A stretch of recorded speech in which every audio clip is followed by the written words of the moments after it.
with our chakra series, and today we'll be discussing chakra number 3. Thank you for being here, Kevin, and welcome. Absolutely. It is a pleasure.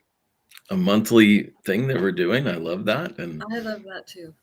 And it's perfect for our third chakra because third chakra is diligence. So here we are being Mhm. diligent. Right on. Yeah, nice. Um, would you like to start with, do you want to give a brief introduction and then I ask you some questions, or would you like me to ask you questions first? I think we can go right into the questions. Let's do it. Okay, Yeah. let me pull them up. Um, okay, well, for some clarification, Yeah. so the simple question is, okay, so in some systems, the second chakra is thought to be the connection to the emotional body, and then the third chakra to the mental body. But in the system that we're speaking of today, the emotional body has a connection to the third chakra, and the mental body is connected to the throat chakra. Um, can we discuss why those differences exist? And like, I guess there's a deeper question. I don't know how to formulate it, but if you if you are let's say you were unaware of either of those things and you're Mm-hmm. working with those chakras, like why does the belief of one way or the other make a difference? Does it make a difference, and why? Yeah, I think that it's an excellent question because this is one of the things that when you want to learn something, typically you go to the source and say, all right, I'm going to open up the Wheels of Life book. And because that seems to be the kind of Bible for this particular conversation that we're having. And so um, the interesting thing is that we as humans have developed over time. Mhm. And so some of these systems are more ancient Mm, and they're actually based on like the farthest back that my education goes is into a Tibetan chakra system that has 5 chakras. So it really doesn't include the head. And so that to me makes sense. And even here where we're talking about a mental emotional body that is second and third chakras. And so there wouldn't be this system that we have of 3 chakras above the heart and 3 below the heart. mhm. And so I think that's also interesting that these things come forward in this way. And some of these systems are based on this Tibetan system. I think there's actually a chakra system that's Lemurian and Atlantis as well, right? So Oh. so I think that even predates that Tibetan Mm, system. And then a lot of systems don't call them chakras. So they have different names. And so then we're kind of saying, okay, we've got these different names, but really we're talking about the same transformer energy system. What transforms this energy that we live in, and how does it transform from this energy into electromagnetic and then into chemistry? And so I think that's what we're talking about here often as far as understanding. So here are many different systems, but I think they actually, when I look at them, they appear to build upon themselves. And then I always kind of use like this awareness from the guides that I get is that there are animals living on this planet that have vastly more chakras, usable chakras. And so like horses have 12 chakras and dolphins have 17 and whales have 24, elephants. So some of these ancient creatures basically that have lived on this planet, I think probably longer than us, millions and millions and millions of years, have developed more chakras. So I think that's also a really interesting topic that we can look at and say they're still discerning out into mental, emotional, but many more of those bodies. And so if we look at an elephant as far as its ability to create and sustain relationship, it's vastly better than humans. and so and so we look at that. They've been here longer. They have more chakras, so they have more energy centers to transform and transmute this energy of mental emotional content. And so I think that's another place to take it. And then another thing that I was just thinking about is a lot of times with this third chakra, solar plexus, this takes on yellow color and sun energy. And we definitely have many systems that think of sun as masculine, and Mm, we put masculine into mental. And so that's where this third chakra can land into that mental body instead of the emotional body that we're talking about today. mhm. And in many cultures, if you go far back enough, the sun was actually believed to be more feminine. Exactly. So Yeah. I guess it just Hmm. depends, Yeah. like what culture, Hmm. um, Yeah. what epoch you're in, like where Absolutely. you are in time and Yeah. where you are geographically and culturally and Absolutely. evolutionary wise. Yeah. And then, like the flower of life that's behind you there, like this integrated system that we live in, where we can find emotion in every one of the chakras.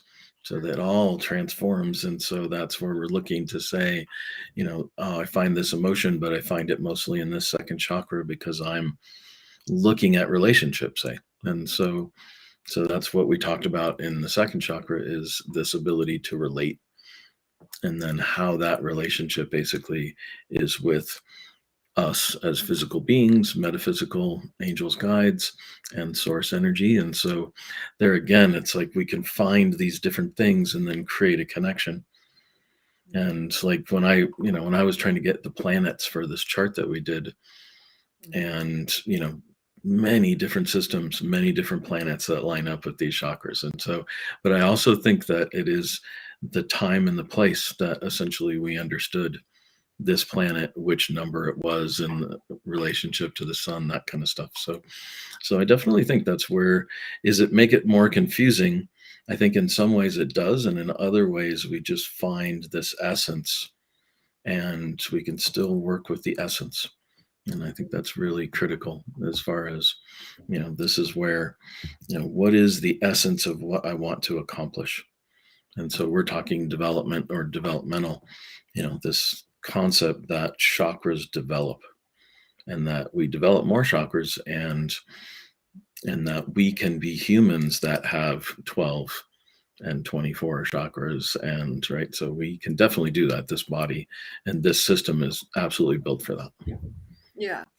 Um, it seems like a lot, yeah, and again, it depends on which system you are looking at or talking about, because I mean, there are people who say, "Oh yeah, you have way more than 7 chakras," and a lot of Yeah. them are coming online. Some people are, people are now addressing the Earth Star chakra below the feet and Hmm. the Soul Yeah. Star chakra above the head, and Absolutely. going up to 13 chakras. And then if you listen to Sadhguru, he Hmm. says we have like 300 and some chakras, minor and major, of course, Hmm. but Totally. everywhere we Yeah. have a major energy center, like we have Hmm. major energy centers in all of our joints, for instance. Absolutely. So I Yeah. think it goes on and on and on. It really does. It does. And I think that's where we have that choice as humans to say, brain explodes with too much information, or I can just pull it back into what do I actually need today. And so I think that's absolutely, your intention, and how do we help people to kind of step into the system and say, yes, there are energy centers. And then we can look at that and say, yes, these systems that have been around for tens of thousands of years, we definitely have more awareness. And as we build more awareness, we become aware of more energy centers and more chakras. So, and Yeah. I think that it still fits into the same dynamic, just like we're talking about with the 5 chakras, that is now translated into the 7 that we're predominantly working with now.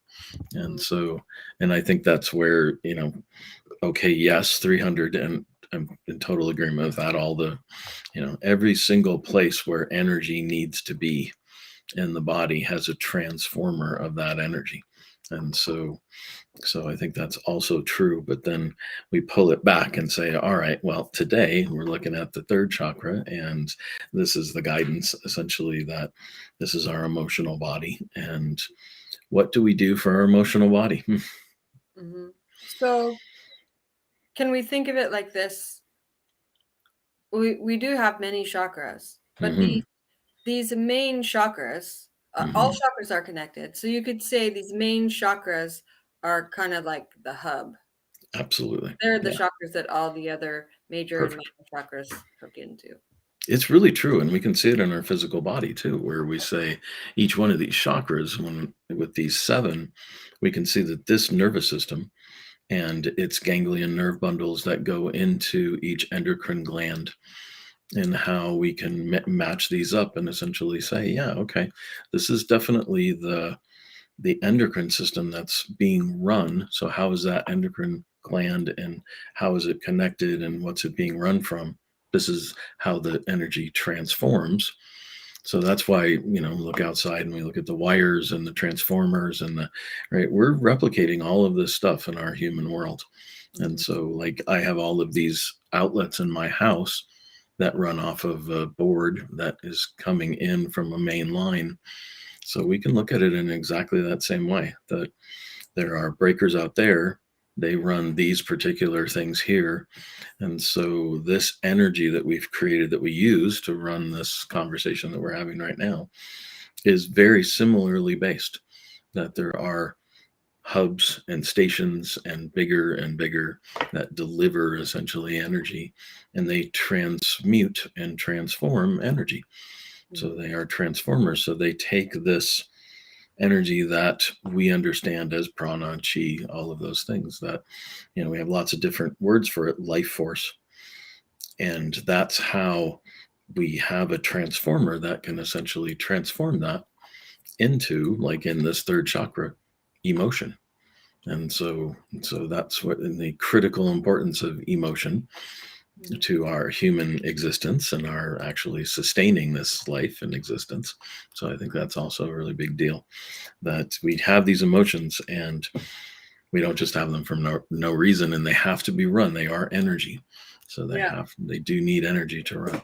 right. Lots of people say emotion equals energy in motion. Perfect. Absolutely. Yeah.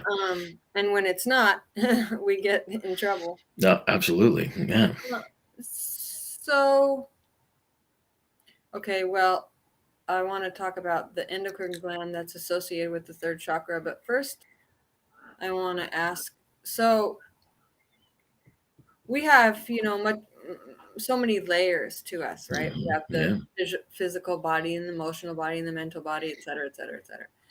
Do you see each chakra as being tied to one of those bodies? Yeah, I do. Hmm. Yeah. Yeah. And I think that's kind of what we're talking about here is, like, when I went through this system and tried to get clear with the spirit guides how that set up, then we needed a couple more bodies that I think that many people have talked about, certainly over our human history.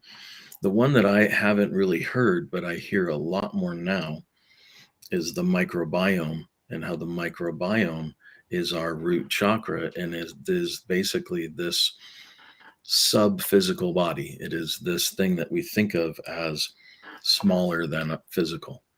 And, we put it in that context of fungus, bacteria, all these different things that are life forms, and they are building blocks of this thing that we're living in. And so thinking that this root chakra actually, in its connection to the earth in that way, is a sub physical body, that kind of made those puzzle pieces fit together for me. Hmm. And how that links up into this top chakra as an astral body. And we hear things like astral travel, and how are we doing that? We are moving into this level of consciousness and then traveling with that awareness. So our personal awareness, I usually use those words separately, as awareness is personal and consciousness is collective. And so we put that into that dynamic and say, my awareness goes to my crown chakra, and that I can astral travel from that place into collective realms. and not taking this physical gross body with me. And so, right, so we use those terms too, where this sixth chakra is subtle. That's used a lot in the Vedic system of the subtle body. Mhm. And then the really interesting one that came through when I was asking about the heart is temporal. And I'm doing more investigating on that because I really like that word as a connector from source energy into this thing that we call physical body. Mhm. And that's what they're calling that chakra, is the temporal body.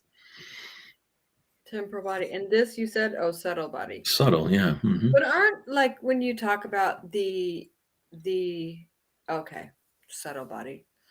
Um, but all of these bodies really, aren't they subtle? But I mean, this is gross, or physicality, gross, and then Mhm. isn't the emotional body more subtle, and the mental It's body really more subtle?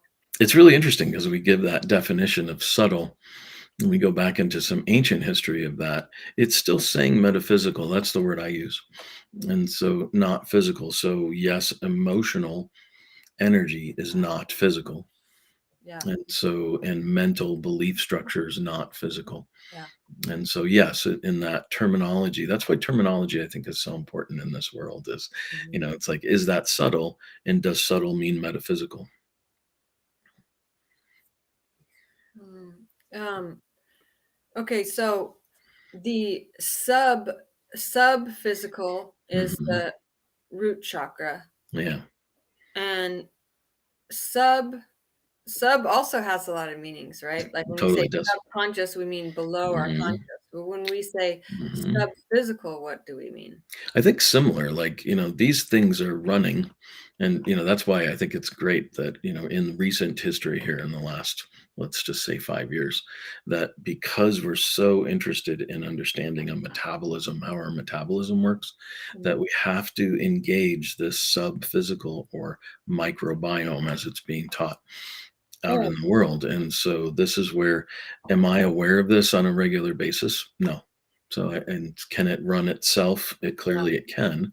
And can it go off the rails? Absolutely. And so this is where we're bringing more attention to that and saying there are certain things that we eat and drink and think and act in a way that can be very beneficial to this microbiome and keep it more in balance. And so, but bringing that brings us into awareness. I kind of think of it like, do I have full awareness of when I'm chewing food?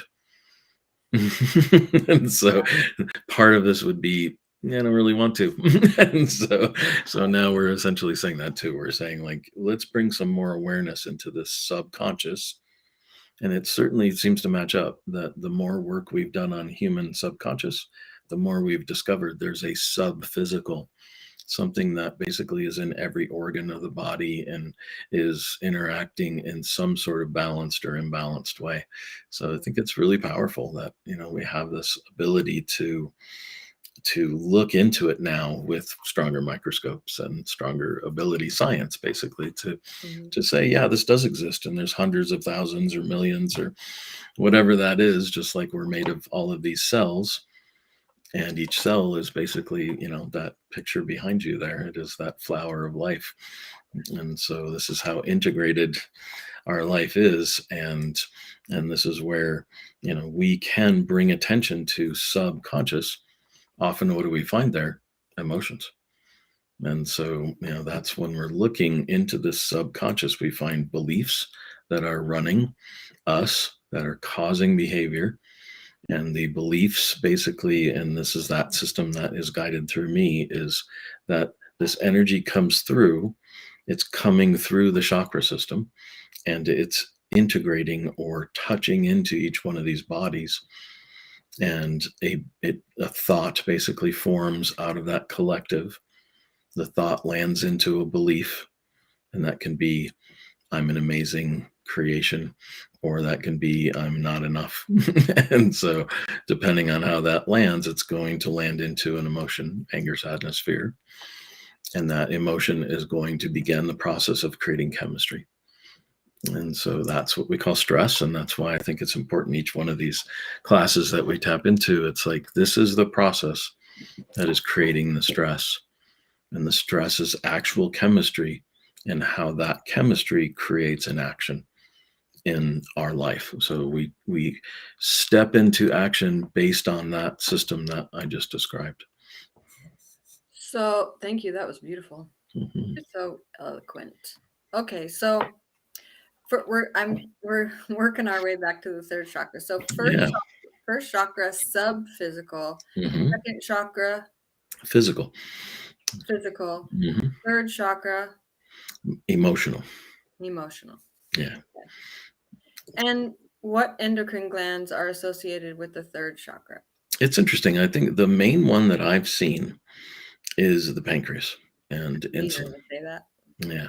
And so, and that's been a big part of my life is understanding how that works and how the stories that I've heard about this metabolism disorder that I have and how it seems to start with insulin. It shows up as blood sugar and then it is created into some sort of an insulin problem.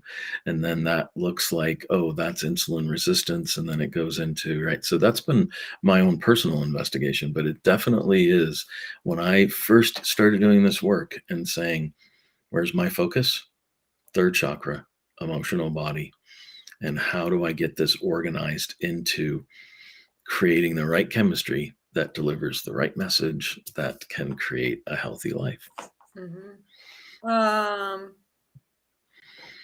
So you don't think of the pancreas as an organ. It's an end, well, not just you, but in the world, the pancreas is considered part of the endocrine system.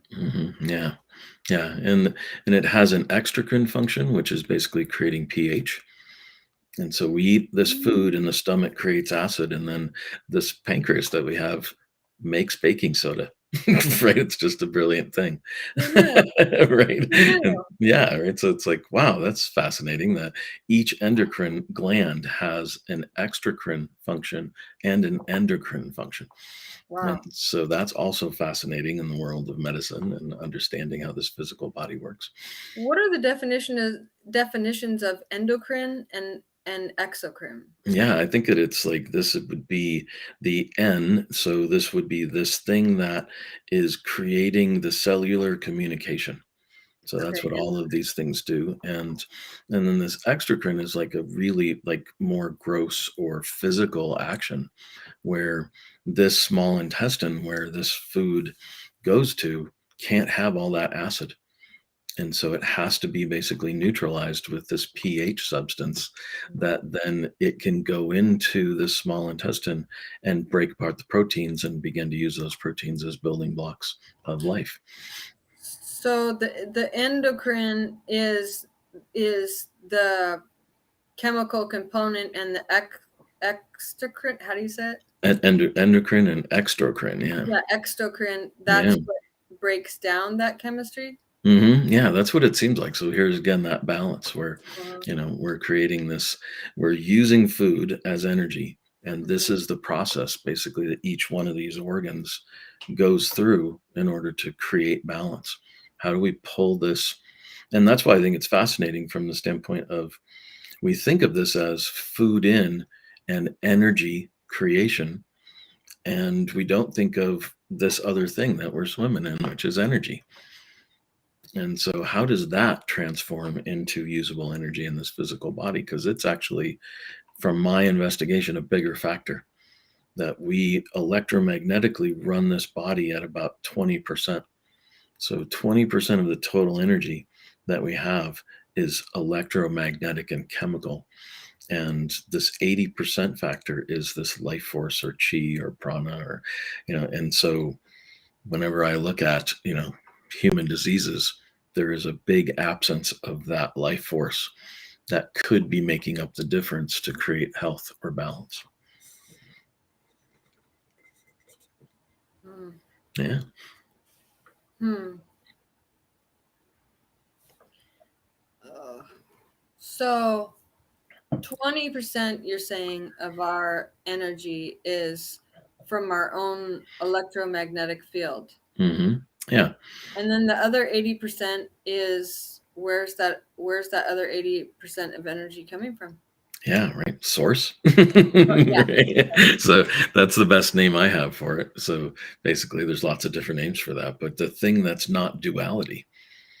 So that's also fascinating. Like, so this plug in the wall basically has a ground that plugs into this earth. But what it's doing basically is allowing that power to be that hot lead, basically, to be clear.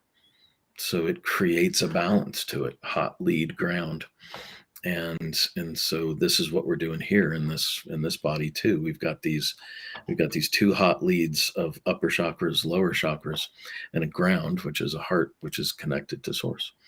And so that's the toroidal field. That's this energy in. So this energy coming in and through the tailbone, meeting in the heart. And so it's very different, but that actually is depicted in that flower of life as well. That each one of these Vesica Pisces has an overlap, and that overlap is heart. So also a fascinating connection. So Mhm. Um, yeah, I got to thinking, so, most of what we consider to be us is not us. It's exactly. other things, like, Yeah. for instance, the microbiome, Mhm. like, Yeah. we are so much bacteria and, fungus and Mhm. things that we don't identify as being us. Exactly. And then, that ties in with what you were saying about, like, 20% of our energy is from our own electromagnetic field, and 80% is from source. So Mhm.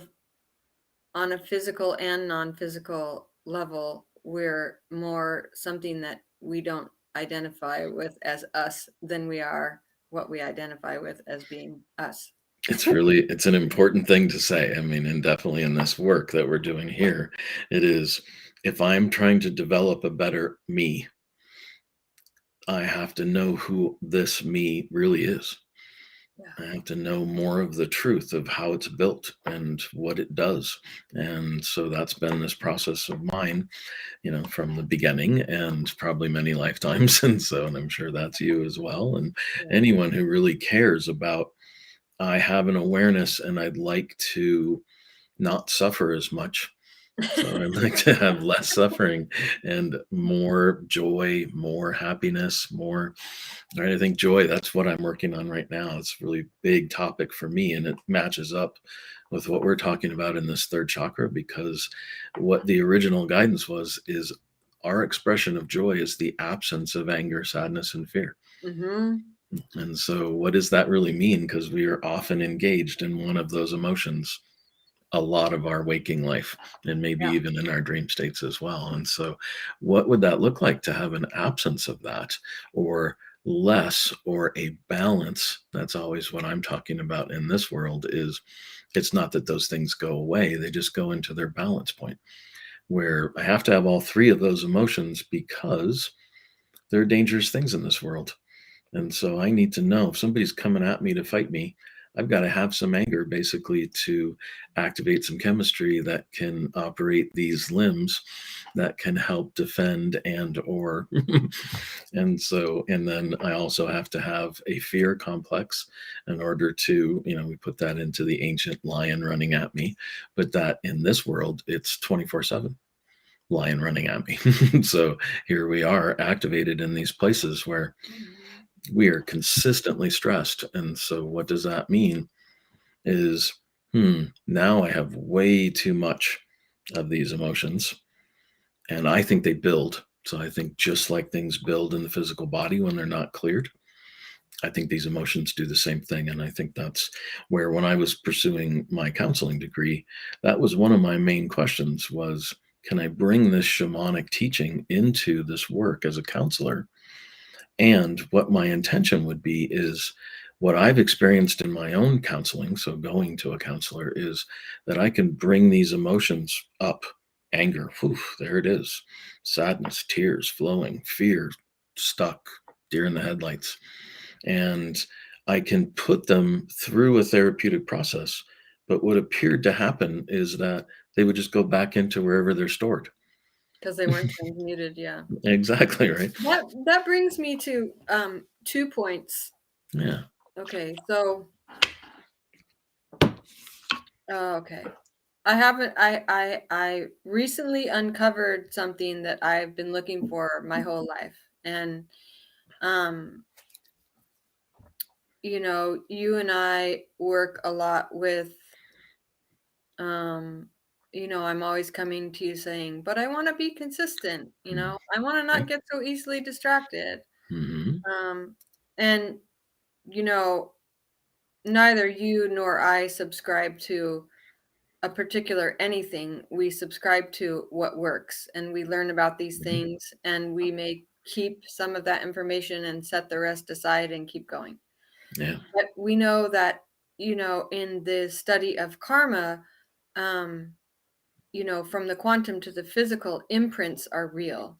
Oh, And yeah. you said you just got through saying how Mm. these emotions can be stored, until Yeah. transmuted.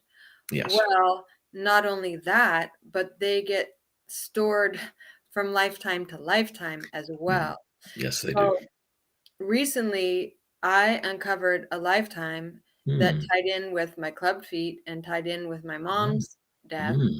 And Mm. I had my first memory or visceral experience about how that is true. And Ah. it's a teaching that it was a transmission to self that cannot really be. It's one of those things, you can talk about it, you can talk around it, but unless you personally have the visceral experience, the Mhm. teaching won't be the same. But Absolutely. I learned it on a visceral level because this lifetime I was very much connected to source. I knew myself to be love. I was directly connected to my divine blueprint, which holds the frequency of love. I was Mm. fully in my power, like so much so that, I could set a staff on the ground and the seas would part. I mean, Mhm. Yeah. I had it all going on. And because of that, because I was in my power and because I was directly connected to source, and because I did express myself as a vibration of love, I was very seen as a threat by the patriarchy. And Makes so sense. they had to severely shift my focus and also get rid of me because I was a threat, Yeah. right? Absolutely. So they gagged me and tied Mm. my hands and arms behind my back, which explains being born with mild scoliosis. Huh, okay. Um, and and then they tied my feet up and they threw me over a cliff and left me hanging by my Hmm. ankles, which explains the club feet. Yeah, nice. Okay. And then when my mom jumped off the Golden Gate Bridge, Mm. I didn't consciously remember that lifetime because I only, remembered it recently. Um, when she jumped off the Golden Gate Bridge, my central nervous system registered that life Yeah, and it just put me into flight mode. So basically since I was mm, 19, yeah, and definitely. and I never, like, in my mind, I never fathomed her, like, actually hitting the water. Mhm. In my mind, so there was a looping in my central nervous system, and there was a looping of that Yep, experience, my own experience and my mom's experience, and it never landing because I never landed, so I couldn't right. fathom her landing, Oh, you that's know? excellent. Yeah, And, that makes a lot of um, sense. it's it it is I'm just blown away, okay, by learning about those quantum physics and realizing, Mhm. like, how many lifetimes I carried that anger, that fear, that sadness, and, hanging upside down thinking, "Well, if I never would have been so powerful, this wouldn't have happened in the first Mm, place. And where is source now to save me?" Because my focus was totally love, but when that happened, my focus went straight to fear. mhm. And then in all these lifetimes, I've been carrying all this fear, all this anger, all this sadness, and you and I've been working on the anger piece, not necessarily directly, but more subtly, because it's not like I walk around cursing people all the time and I'm pissed Right. off, but Mhm. we Right. know that I carry this energetic of anger, and I've always wondered, like, where it is, because I mean, what's it tied to? Because we all have trauma Mhm. in life, but I'm not. pissed off about the most intense experiences that I've had. And okay, some of it could have been from the lineage too, but for me, it just explained so much. And then going back to how this translates physically is, Yeah.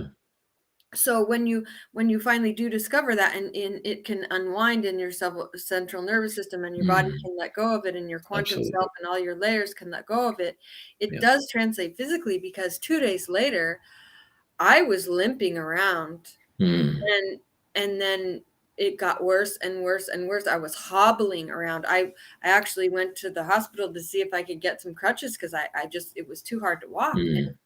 And and we think of pain as like a blockage of energy that's Right. not moving. And this was my first experience of like, no, this pain is actually a release from Excellent. many, many lifetimes Mhm. ago. It's releasing, it's release. And so not making the ankle bad, like, why do you hurt? And oh, how come you can't just like process this pain in a day or whatever? And really having reverence for my body and for my being and for my soul. Like, wow, you finally arrived at the lifetime where you were ready to face this. And Yeah. good job, body, you're letting go of it. The last 5% is still kind of there. Yeah. Um, and I don't know exactly how this is relevant to the third chakra, but oh, Mhm. it is, because of those emotions, that anger, that fear, and that sadness from that Mhm. lifetime have Yeah. been stored inside me. And it's a major breakthrough, because like I said, like I feel like I'm having this pinnacle life, Yeah. and that Mhm. was a pinnacle experience to help unlock, that Mhm. experience, so Absolutely. I can feel safe to be in my power, and I can feel safe to connect to source, and I can release that anger and transmute those emotions. And um, it also ties in well with the class that I'm taking with you right now. And Mhm. it's just, everything is weaving together right now. Like, that was obviously going to come to the surface, and Mhm. it came to the surface right when I was learning this from you, like how to transmute and transform and transcend trauma by Sure. working with emotions and beliefs. Mhm. And I see that you are recording this when we do Mhm. it, so I'm hoping that you're going to offer that as a recorded online class for people to take. That's, I think, the plan, right? It I would absolutely is, yes. recommend that class to anybody, and after I Mhm. finish the class and I feel like I've really got a handle on it, um, I would like to do a video on it. Or maybe after we finish the chakras, we could come on here and talk about that Sure. method, Absolutely. because Yeah. it's, I mean, if everybody had learned this when they were in elementary school, Mhm. there'd be so much left to, I mean, so much less to slough off, because you do it Yeah. instantly. Like, I've been using the Yes. method, and I can use it in the moment, and then it's done. And then the only way I'll know if it's not done is if I keep coming back to the story. And it's like, well, Perfect. there must still be charge because you're playing the story again in your head. So go back and go through the process. But it's so, once you know it and you start Mhm. engaging in it, it's like instant alchemy, man.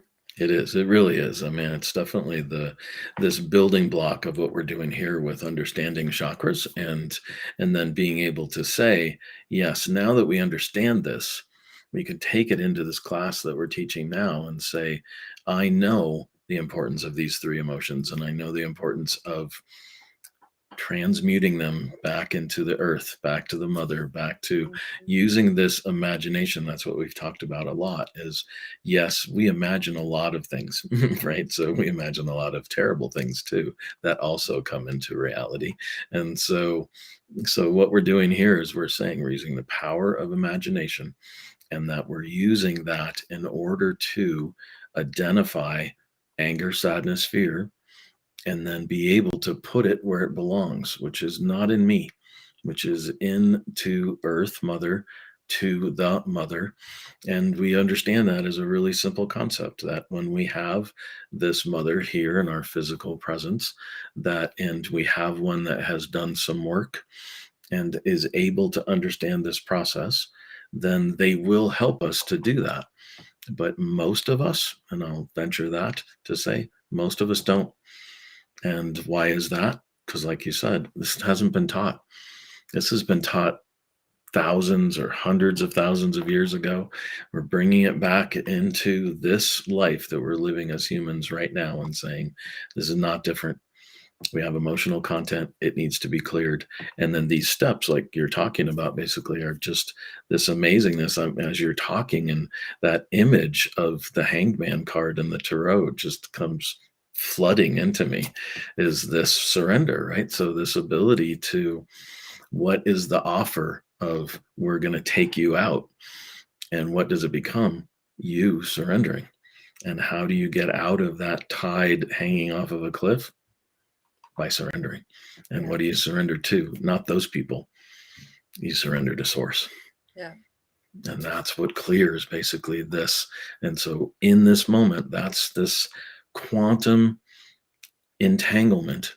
So we don't have to be deep, quantum physicists to understand that everything is entangled. Time and space are entangled. And so that didn't happen thousands of years ago or hundreds of thousands of years ago. It happened right now. And I think that's really key, that the way that we can interact with this is that we are in dimensional bubbles of time and space. And so that is this 5 dimension of, I am height and I am width and I am depth. And then I add time and space to that. Now I'm in a dimensional bubble. And so we're in these bubbles basically, but that lifetime is another bubble of time and space. And it's happening now because we are only able to experience the now. And so this makes the brain explode, because this whole brain is built to come into this time and space. So when we start talking about this other stuff, quantum, things that are smaller, subatomic, right? So here we are again to that word sub, underneath. And so what is underneath this experience that I'm having in this physical life, and how can I gain awareness of it and surrender and accept and forgive and have gratitude And and so compassion. and compassion, right? It all comes back to the heart in that compassionate space. But I'll tell you, it was one of the biggest transmissions and the most potent teachings I've had since I've been in this physical body as Julie Persian. That's excellent. Because talk about understanding imprints and how things really can follow you around. And it makes transmutation all the more urgent or necessity, Right. or like this Totally. has to be part of your everyday life, right? It's like energy in motion, emotion, but it's not called stuck emotion. But Never. if it is, then there's then there's problems that can follow you around from bubble to bubble or lifetime to lifetime, as you say. Absolutely. I do want to eventually go over the things in your chart. Let's see. Yeah. Oh.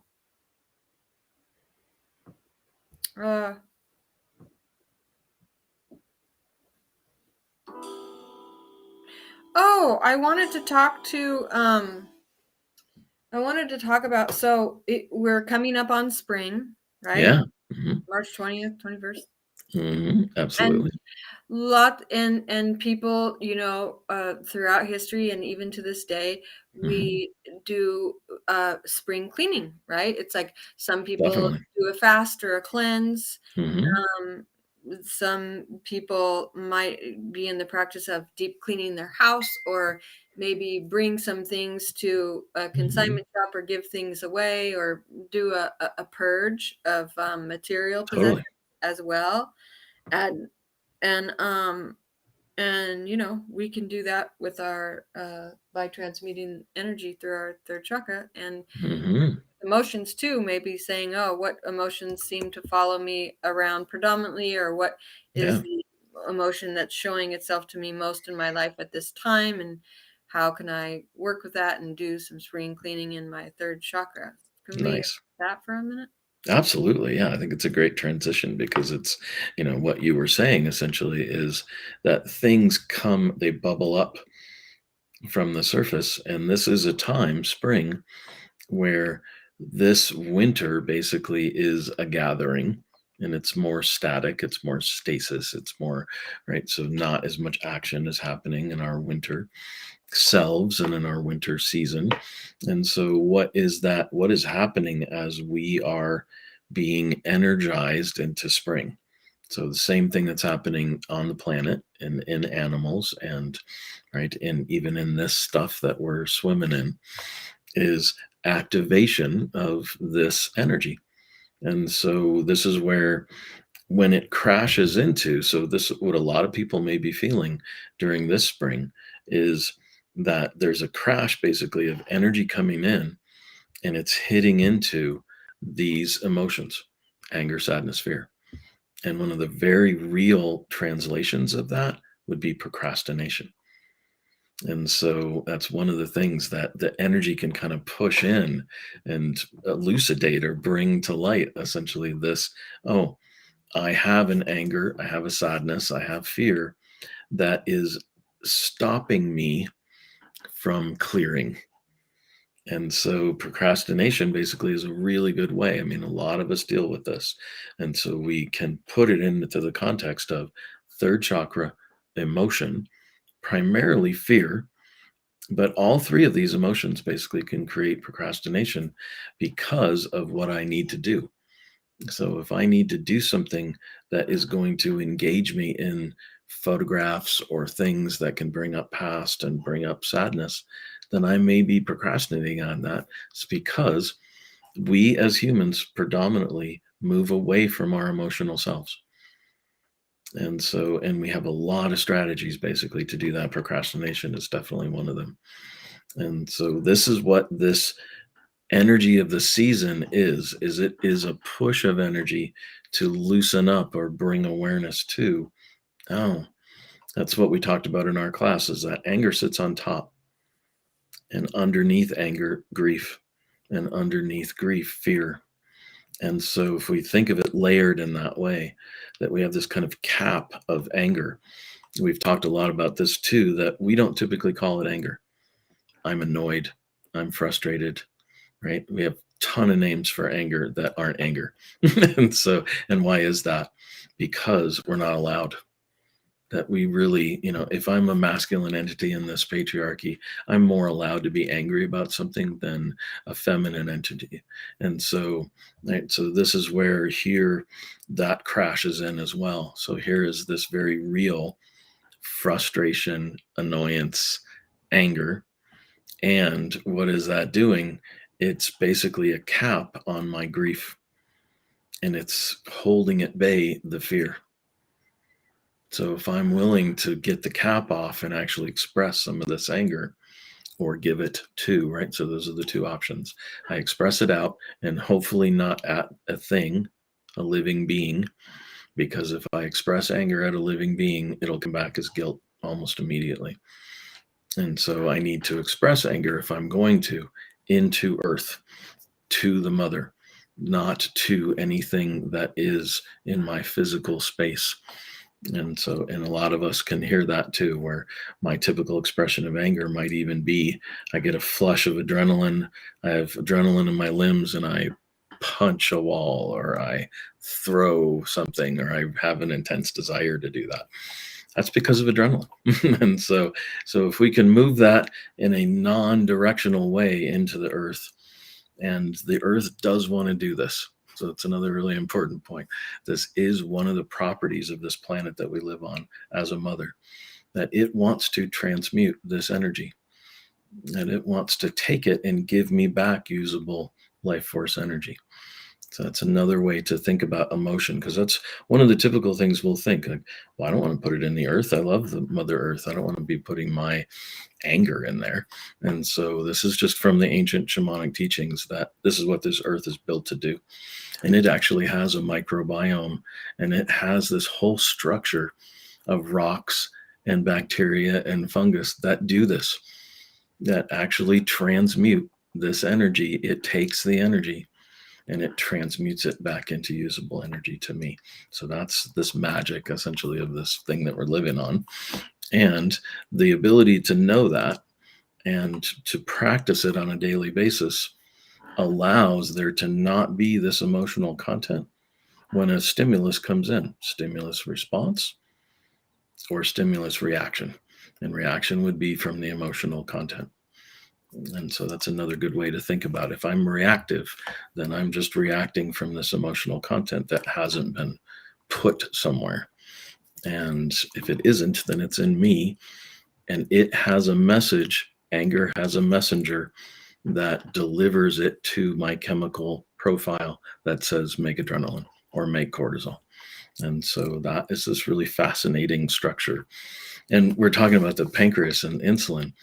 Most people understand, when am I most frustrated? When I haven't eaten, when I don't have enough hydration, right? So, right. So when I don't have enough of whatever I need of the, right. So this is, you know, chemicals, right?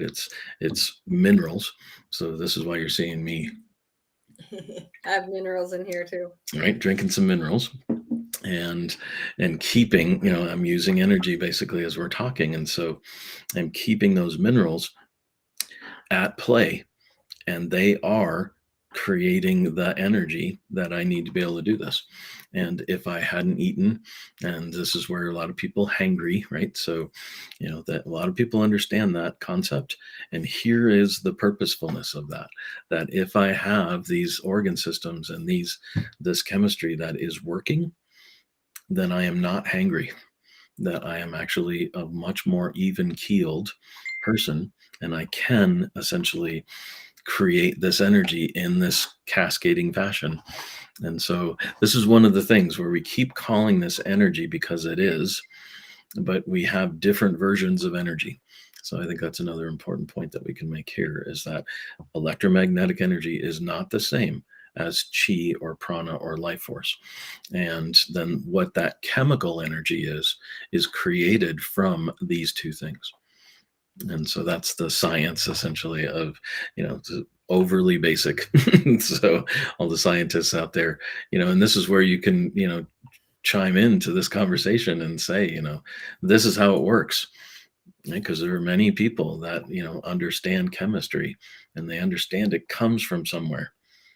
And so that's basically what we're doing here, is we're saying that chemistry comes from energy and energy comes from source and from this metaphysical world. Hmm. Kevin, how do you know all this stuff? They do, right? I'm just a listener. The listener and the translator. So I'm a translator too, right? So yeah. I am going to ask you a question and let you take the floor for a minute while Perfect. I go do something. All right. Take us out of split screen mode for a All second. right. Excellent.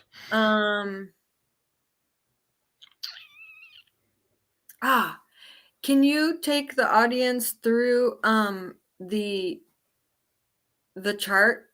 Yeah, So definitely. like this is the Absolutely. okay. Yeah. Moment. I'm gonna let you have the full. All right, here we go. So this is the chart. So I'm just going to kind of hold it up. This is what we're working from here. Oh, interesting. It comes through backwards when it's photography. Gotta love it. So let me tell you what we're working on. We're working on the solar plexus third chakra. And so we really want to have just a basic understanding of what is helpful in this chakra. So we're going to start with the stone. So the stone that I have intuited through this guidance is citrine, or yellow citrine. And so that's a very specific stone. And I have a yellow citrine and that I use basically for this third chakra. There are many stones that work for different things that are going on in this chakra, but this is the main stone. And so this yellow citrine, obviously the color yellow of this chakra, and then we move into the oil. And so, and just to talk a little more about stones, ancient, they have intention. And so the reason I use oils and stones in my shamanic work is that they hold an intention. And so this is always what I'll do. You come into a session with me. The first question I will ask you is, what is your intention? What does that really mean? What is your prayer? What is the thing that you want to speak into this medicine wheel and into this sacred time with me that can come into physical fruition or creation? And so we have to set that as our intentionality when we do this work. And that's what we're doing here is we're essentially saying that yellow citrine, if I've got something going on in my third chakra, and like we talked about, pancreas related, or any of these things, right? The biggest thing that takes up space in this third chakra is your liver. And so the liver is really an important, or maybe the important organ. It's the biggest. It's this amazing thing that essentially will take all of this world's toxicity via water, air, food, even the energy that is toxic, even people, even relationships, that it has to process it through that place. And so through that liver, it must be processed. This is a thing that we can use this stone for. And we can use the essential oil of fennel. And fennel is interesting because I use fennel in the mental body, and we'll actually talk about that when we talk about the throat chakra and the mental body. But this will be what the fennel is doing here is it is relieving the belief of abandonment, separation. It's relieving the separation. And the separation basically is what we're struggling with in order to create, like we talked about earlier, surrender. And surrender to what? Not to people, not to situations, not to the things that have traumatized us or to the people that have traumatized us, but to the source of energy that makes us who we are as human beings. So when we surrender that, fennel is helping us do that. That's the energy that it holds as the plant, as the food, as the oil, as. And so whenever I mention something as an oil, it also is helpful as the plant, as the food. Food is our medicine, right? So this is basically where we're seeing, what does this do? Well, multitude of things, and we can definitely dive deeper into that. What we're going to move into is the grace and the attachment. And what I mean by that basically is each chakra has a grace, which would be technically non-attachment, and an attachment, which I use these words, these ancient words that come from the deadly sins, right? What does deadly sin mean? It means mistake that can end your life. And so, what does that mean as far as what we're talking about here? It is the mistake or the constant action that we take based on separateness. And so, this is the ultimate, we're understanding here. When we are separate from source, we are attached to something in the physical. That's why these two words seem opposed, but they're not. That when I don't have a connection to something bigger than me, when I don't have a connection to something bigger than me that is in the metaphysical realm, then I am attached to something in the physical. And that could be people or a job, and these attachments have three different levels. And the levels basically are I desire it, I'm dependent on it, and I'm addicted to it. And so that's what we're talking here as the attachment of this third chakra is sloth. So I am either desiring of non-action. So I'm not taking enough action in the world. And I have either a desire for that, I have a dependence on it, or I have an addiction to it. And what is the opposite of that? Diligence, taking diligent action. That's what we were talking about with the cleaning. And so we're able to take diligent action when this chakra is clearer.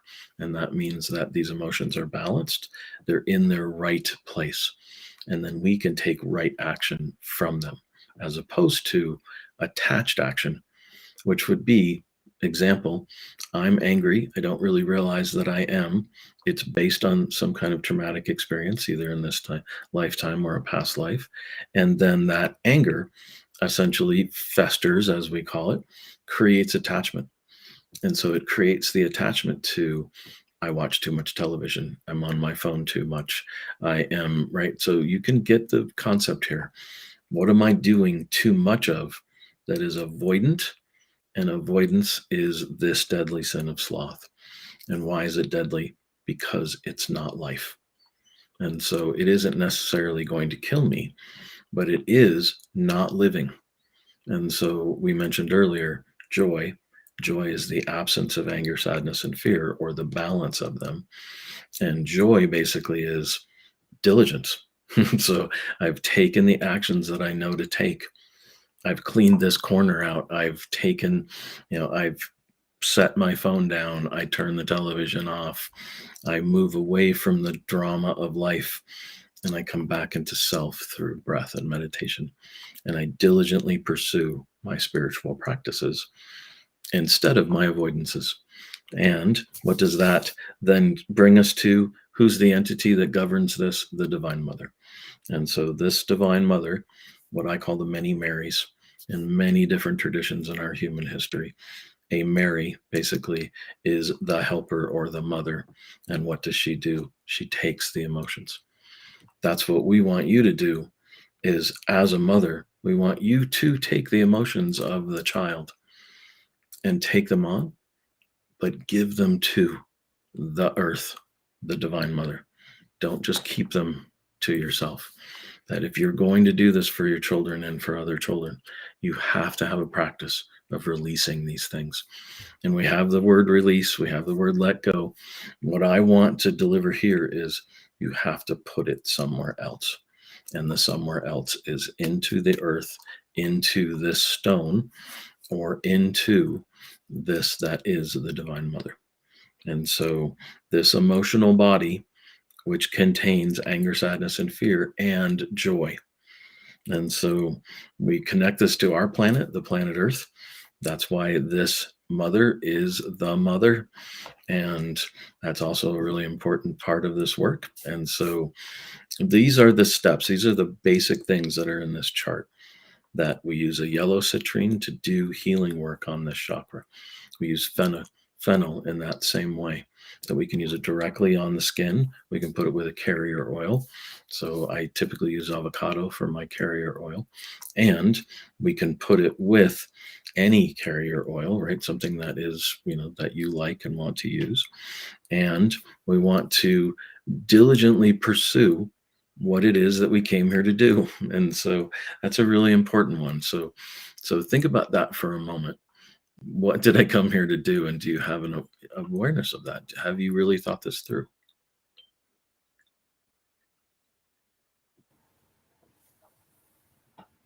Perfect timing. We just asked the audience, what is their purposefulness for being here in the physical realm? And what is the doingness, right? What is the thing that they apply the diligence to? And so this is really important, that this chakra is about diligence and not getting caught up in the attachment of non-doing, not the non-doing that we think of in the Eastern traditions, but the non-doing of avoidance. So I'm avoiding something because I know what it is I'm supposed to do, and I'm not in a position to do it, or I don't think that I can. And so this diligence, this word, is really important. And it really does speak to what we're talking about spring, and about taking the diligent action to clean space, to clean this physical body. And, what are we talking about? We're talking about minerals and water and, foods that have a lot of water in them. And how do we move from winter, spring into summer? And that's basically thinking of things that are lighter. And food is light. So what do we do when we eat food? We eat light. And so, and when we're eating light and it's actually metabolizing through our body in a balanced way, we have the energy to be diligent. There's the chart. Did you? I was here for most of it. It was great. I was just watching on the sidelines. Did you mention what planet? Earth. Earth. Yeah. Third rock from the sun.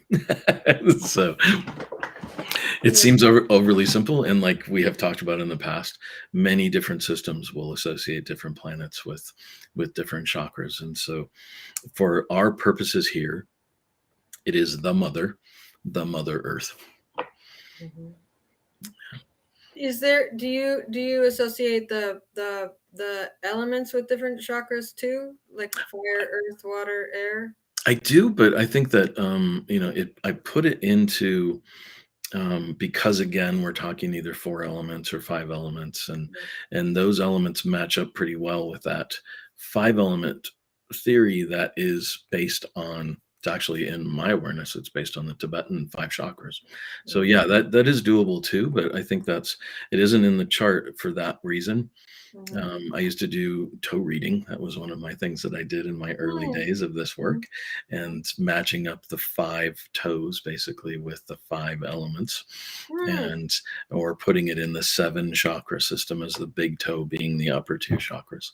So mm, yeah, there's a lots of different ways. Reflexology does this, right? A lot of different systems basically will kind of take you through and match up, these chakras with these different elementals essentially that are the building blocks of life.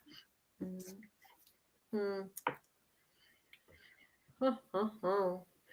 Well, Kevin, Yeah. this was so there was a woman on here earlier, Susan Bornstein. It was great, and she was asking. She's since left, but she was asking some questions. But the thing is that I was so engaged here, I Ah. couldn't read her questions or comments were a little Oh, I too. do see them now. Okay. So, I was yeah, about hanging upside down. Yeah. yeah. Um, So cool. I know her, and afterwards I'll thank her for coming on and tell her, Thank you for contributing. Yes, yeah. definitely. Um, hmm. I feel complete if you do. Yeah, absolutely. And I think that, we've covered the chart. We've covered basically, what we're talking about this third chakra. Just the encouragement basically for homework for anybody who's listening is to Mhm. begin to practice visualizing and imagining removing these three primary emotions from our central, this solar plexus area. One of the original guided imageries that I did was taking a bowl full of anger and either dumping that into a sacred place on the earth or dumping it right, giving it to the Divine Mother. She's holding a crystal bowl, and crystal basically is going to transmute this energy. So I scoop out all this anger I have and I dump it into that bowl, and it transmutes it into usable energy again. And so it's a really great visual, and understanding that the mother really is, governing this process. So that's what I encourage everyone to do, is this daily practice of removing the subconscious, right? So it's not always in our consciousness. A lot of times I'll do a chart for somebody and say there's a lot of anger, and they'll say, I don't feel angry. I'm like, yeah, I know. Right? I didn't either. Right? Because I have lots of strategies basically that can cover that up. And so that's what we're doing as humans, is we're typically covering that up because we're not allowed, or we really authentically, like I did, authentically feel like it's not helpful and it hurts people. And so this is a really important thing about anger, that it is power.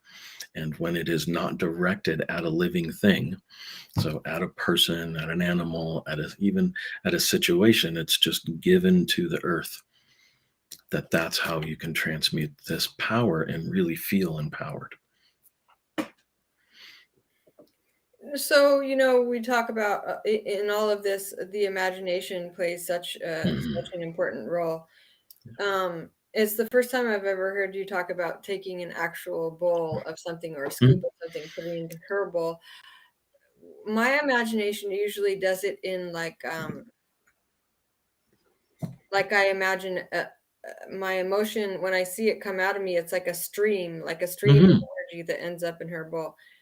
That's not wrong, right? That's my imagination. So, Definitely not. No, it's really, that's what we're encouraging, is what comes to you. What's the visual? What's the image? And it can be a color, it can be a shape, it can be a stream, whatever it is. It's the thing that's helping you to identify it's a thing. mhm, Just because it's metaphysical, just because it's energy and motion, doesn't mean it isn't a thing. mhm, And so that really is this ability. And what are we short circuiting? When my belief of not fair logs into anger, it's not there. And so what is now not happening? I'm not making adrenaline and I'm not in fight or flight. Mm, And that's a huge way that we can put this in a practical sense for everyone. mhm. Um, yeah, the other day I felt like not Julie Persson, but the aspect of me that's in the bubble where that woman Mm. is that had that experience. Yeah.